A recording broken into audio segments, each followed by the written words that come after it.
Hey, what's going on, guys? It's Barry here at the Scryguys, and today we are here for another Fallout Commander deck tech, and this is going to be for a funny one, to me at least, and we're doing a $100 build. So for today, we are going to be doing the Commander, Madame Curie.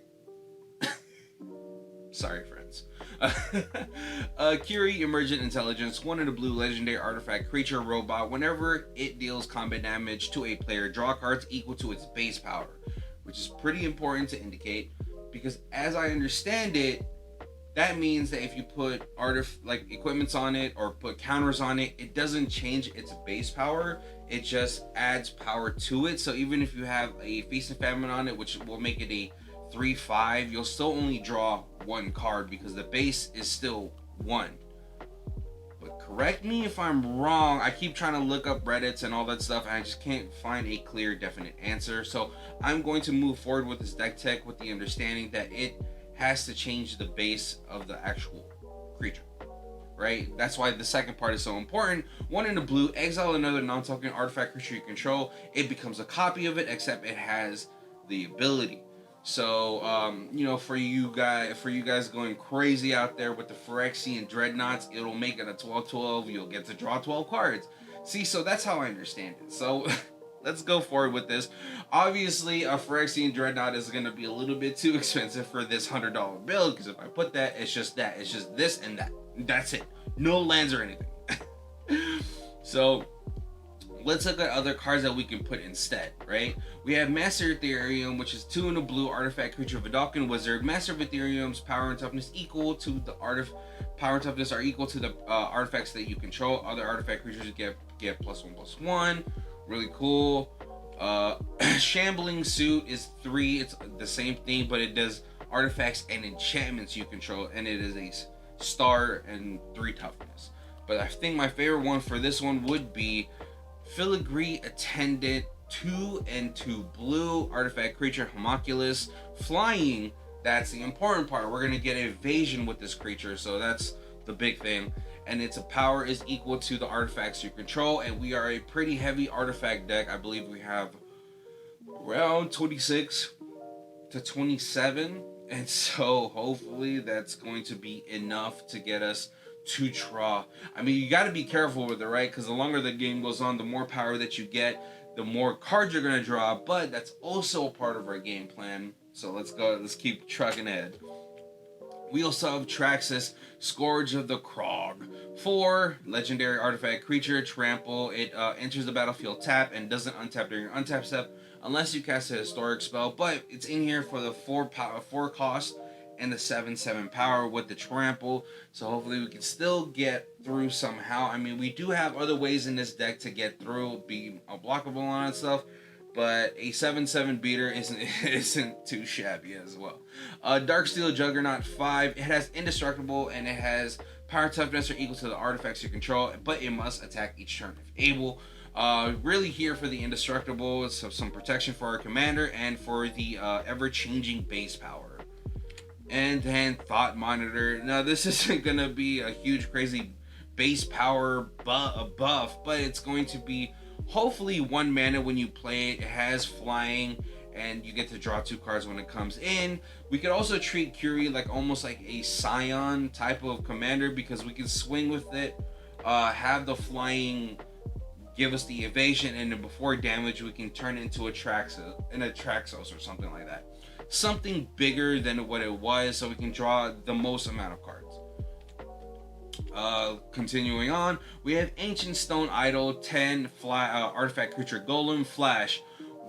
This spell costs 1 less to cast for each attacking creature.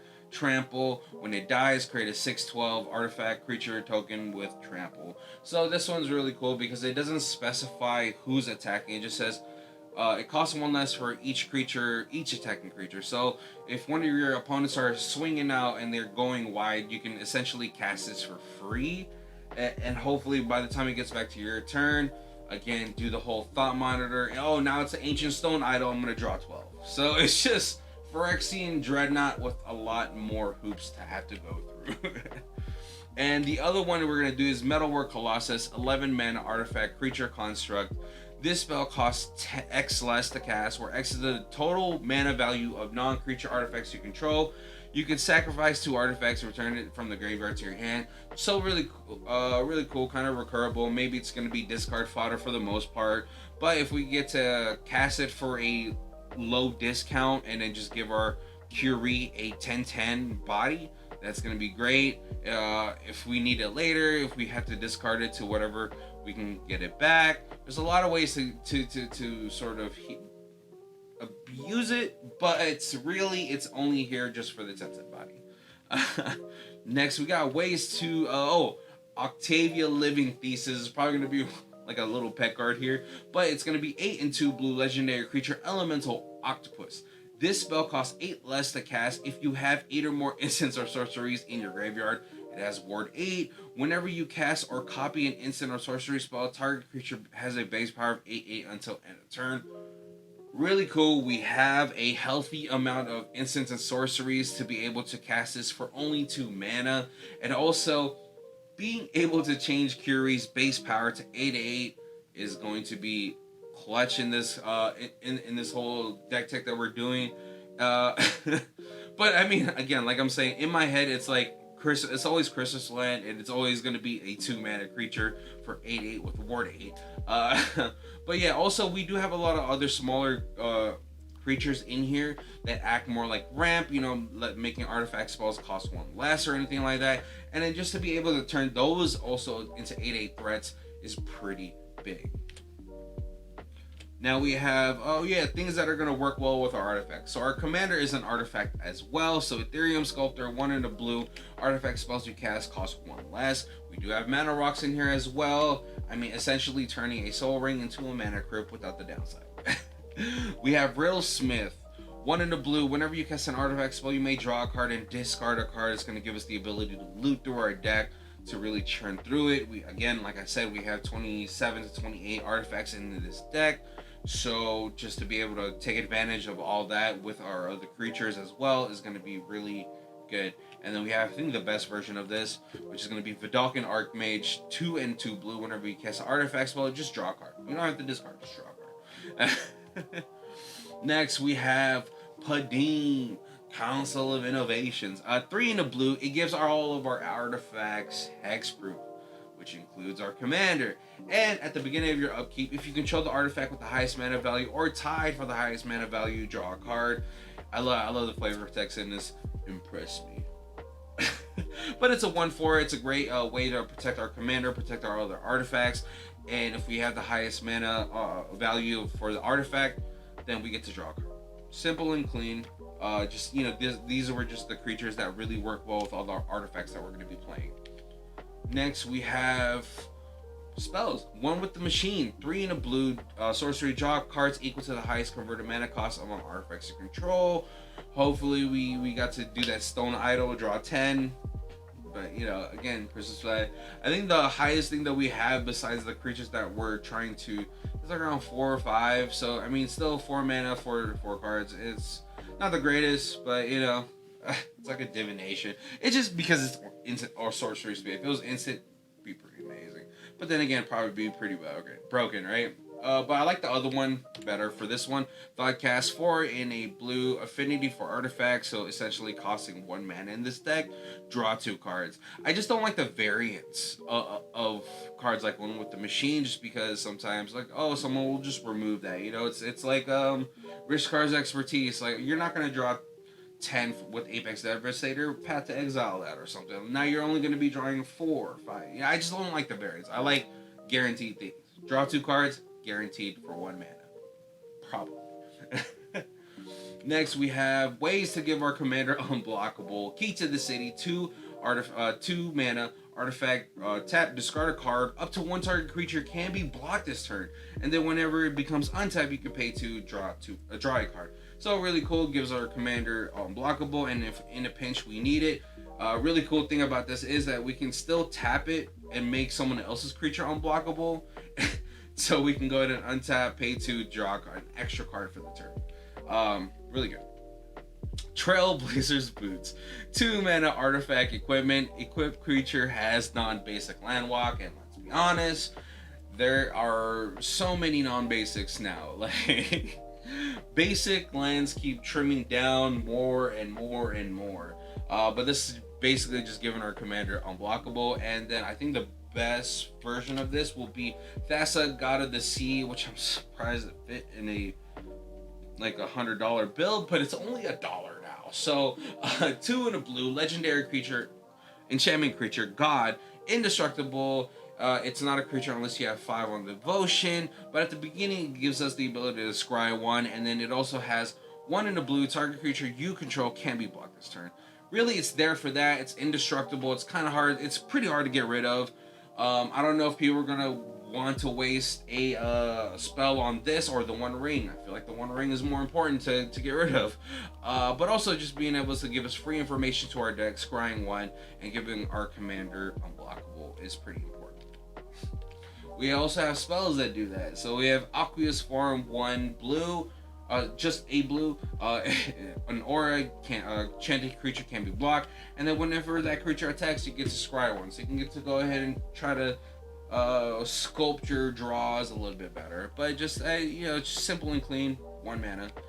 We have Insult Artifact, 1 in the blue, enchantment aura, enchant artifact. Enchanted artifact is a creature with base power 5/5 in addition to its other types. See, so we're changing its base power. So instead of being a 1/3, now our Curie will be a 5/5. So that's how I'm understanding this whole deck tech, and that's how I'm moving forward with this. And then we have Nerd Rage. Now, this one's not changing the base power, but this one is really in here for giving us no maximum hand size, but it's also a 3 mana, draw 2 cards, and then it probably will buff our commander, give our commander +10/+10, and we might be able to just commander damage a lot of people out of the game. But really cool. It's from the Fallout set. 2 in a blue, enchantment aura, enchant creature. When Nerd Rage enters the battlefield, draw 2 cards. Enchanted creature you have no maximum hand size, and whenever this creature attacks, if you have 10 or more cards in hand, it gets +10/+10. It's kind of crazy. But really, it's in here for the no maximum hand size, because sometimes we need ways to have no maximum hand size. This is one of the ways. We have Reliquary Tower in the deck, and we also have Thought Vessel in the deck, and I believe that's the only no maximum hand size cards we have. Next, we have our just interaction package. We're looking at Rabid Hybridization, Pongify, which is $5. I don't know what's going on there. And this is probably one of my favorite ones, is Suspend. 1 blue instant. Exile target creature, put a time counter on, 2 time counters on it. If it doesn't have Suspend, it gains Suspend. I just look at that card like almost like a blue Swords to Plowshare. I don't understand why people aren't more hyped on this card, but maybe it's just me. Maybe I get so stuck in my head about something. I'm like, because if someone suspends my commander, I'd rather just put it in the command zone than waiting in for 2 turns, unless it's just like so egregiously expensive that taking 2 turns wouldn't matter at that point. I just like the card. I don't know. Oh, and then we have our free counter spells. I forgot to put the little animation. Foil, we're gonna be drawing so many cards that it might not matter that we have to discard 2 cards for this. 1 having to be an island and 1 having to be just another card to counter a spell. But we want to keep our commander around as much as possible. And we also have Misdirection, which is a very expensive version of Deflecting Swat. It's not even as good as Deflecting Swat. It doesn't change the target of an ability, but we are $100 bill, so we need all the free counter spells that we can get. Obviously, in the deck list, you'll see negates and counter spells and arcane denials. But I kind of wanted to highlight these 2 just because it's a mono blue deck. It's a $100 budget, $100 deck tech, and these are our options for the free spells, right? Next we have our board wipes. We have Fade Away, which is a funny one to be. 2 in the blue. For each creature that creature's control pays 1 or sacrifices a permanent. It's It's not great. We don't have a lot of options. We don't have Cycrypt. Cycrypt's too expensive for this. But this can really hurt a lot of those go wide strategies, especially because it's sorcery speed. So we're playing our turn. If people are tapped out, they're either gonna have to sacrifice their creatures or pay the mana and tap down, and we might be able to get free reign after that. We also have Washout, which should be a one-sided board wipe for the most part. 3 in a blue sorcery. Return all permanents of the color of your choice to their owner's hand. If you're going, hopefully, not a lot of blue. That's gonna be silly. No, not a lot of blue players. There's probably gonna be blue players, but I'm just saying, it'll wipe away a good amount of the board, hopefully. And then Engulf the Shores, which is going to be our Cycrypt Light. 3 in the blue. Return to their owner's hands all creatures with toughness less than or equal to the number of islands you control. We have about 30 islands in this, so we should be able to return most threatening creatures. And because our commander's only a 2-drop, we can sort of deploy faster than everybody else and hopefully come out ahead on that whole situation. And I wanted to highlight this. So we have all the cheap artifacts that we can have in Soul Ring, Arcane Signet, Thought Vessel, Mind Stone, but I like Jeweled Amulet. It's still sitting around 250 to 0-drop. It almost acts like a Coalition Relic, where you have to pay one, but this one you have to pay one to put a charge counter on it, and you have to note the mana that you're using, which is going to be blue in this situation.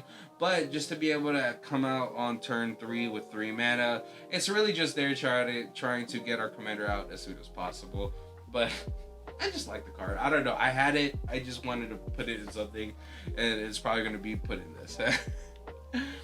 And I think last but not least is going to be our win conditions. Hey, just in case we can't commander damage people out of the game, we're gonna have to draw our whole deck. And this is less obnoxious than Thoracle because we kind of have to work our way to get there because we have to, do so much damage and draw so many cards. Labman, if you guys don't know about it, it's 2 in the blue, creature, human, wizard. If you would draw a card while your library has no cards in it, you win the game instead. So we had to double down on that though. We had Jace, Wielder of Mysteries, 1 in 3 blue, legendary planeswalker Jace. If you would draw cards while your library has no cards in it, you draw the game. So this is going to be ultimately our game plan. This is what we're going to be trying to work towards. But sometimes Madame Curie might just get there. So, hope you guys enjoyed the deck tag. Let me know what you guys think. Let me know what you guys want in the future for us to be doing. And like, comment, and subscribe, guys. Have a good one.